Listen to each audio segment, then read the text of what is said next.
তো বন্ধুরা এই যে কাটা হয়ে গেছে।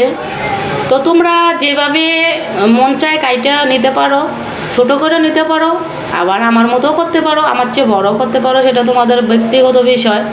তো এটা আমি এখন বাইজা নিমু, ঠিক আছে। আর এটা রান্না করো, তোমার পেঁয়াজ দেবো না, রান্নাটা দেখতে থাকো। খুবই কম সময়ে রান্নাটা করো, রান্নাটা একটু দেখতে সবুজই দেখা যাইব। দেখি লোভনীয় করতে পারি কি না, কতটুকু লোভনীয় করতে পারি জানি না, তবে সাথেই থাকো। চেষ্টা করুন ভিডিওটা ছোটো বানানোর জন্য, কারণ বড় ভিডিও কেউ দেখতে চায় না, আর অত ধৈর্য সবার হয় না, ঠিক আছে।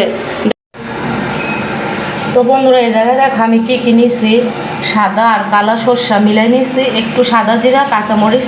এটা আমি বাইটা দেবো, ঠিক আছে, যেহেতু সর্ষা বাটা দিয়ে রান্না করো। তো কম মশলায় দেবো, কারণ অল্প তো অল্পই নিছি। তো এটা আসলে মশলা বাটা এতটুকুই, আর বেশি কিছু দেবো না, শুধু একটু ধনিয়ার গুঁড়া দেবো আর কাঁচামরিচ ফাইরা দেবো। আশা করি এটার মধ্যে আমি গুঁড়ামরিচ ব্যবহার করবো না, ঠিক আছে। তো দেখতে থাকো, সাথেই থাকো। তো বন্ধুরা আমার তেলটা গরম হয়ে গেছে, দেখো কি পরিমাণে আমি তেলটা দিছি।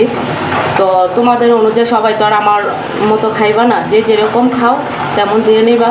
তো আমি এটা সাদা জিরা দিয়ে দিতেছি, এটা সাদা জিরাই দেবো, এটা আর কিছু দেবো না।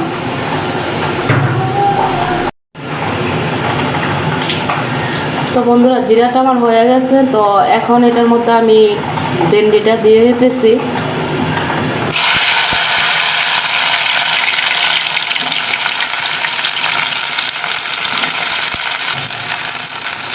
এটার মধ্যে একটু লবণ আর হলুদ দিয়ে একটু ভাজা ভাজা করে আমি মতো কড়া ভাজি করুন না, যেহেতু সর্ষা বাটা দিয়ে রান্না করুন।